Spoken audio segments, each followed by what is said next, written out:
Where is the value of a person found?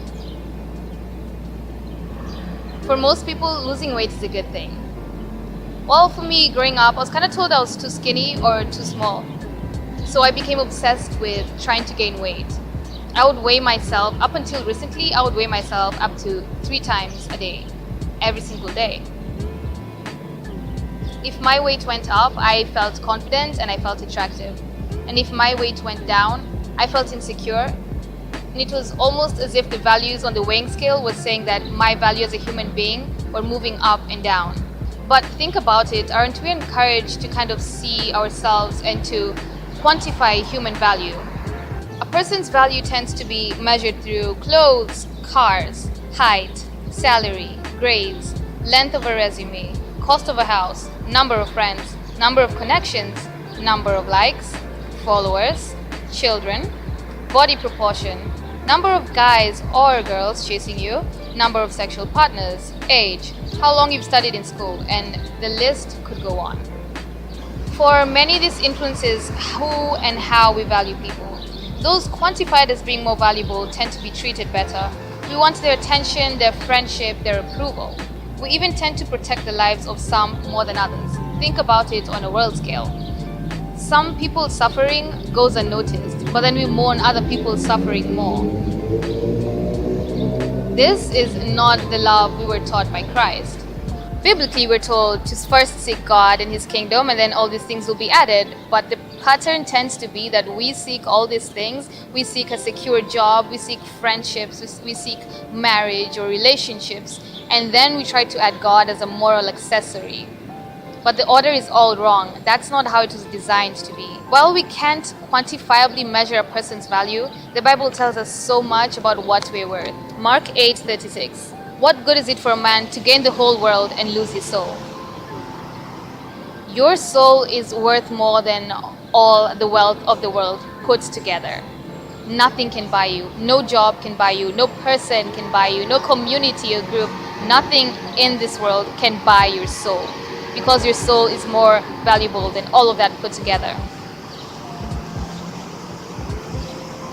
1 Peter 1:18-19. Knowing that you were not redeemed with corruptible things like silver or gold, that you were redeemed from the empty way of life handed down to you from your forefathers, but to the precious blood of Christ, a lamb without blemish or defect.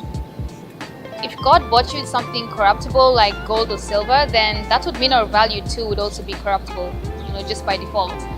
But He bought us with the blood of Christ, and I think that's because God stands forever. So if we stand in Christ, then we stand forever too. Then our value doesn't waver according to whether we're doing things well, according to how rich or poor that we are.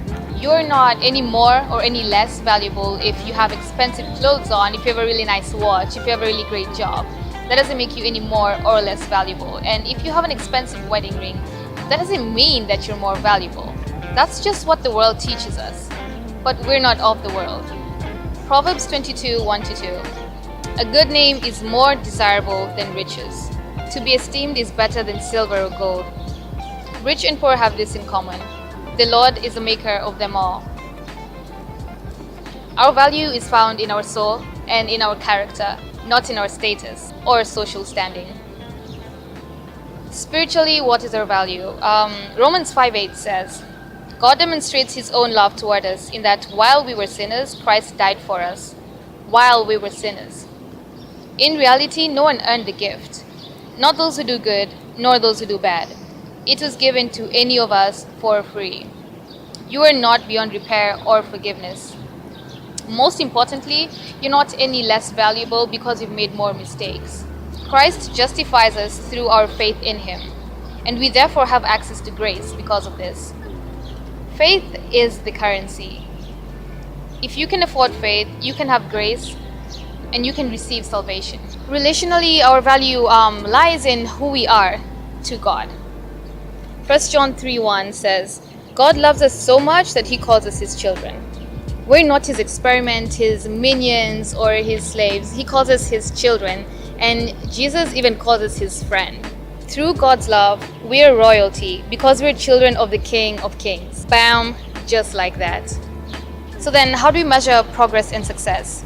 By how much we're being transformed to become more like Christ and also by how much we're living in wisdom according to the purpose that we were created for.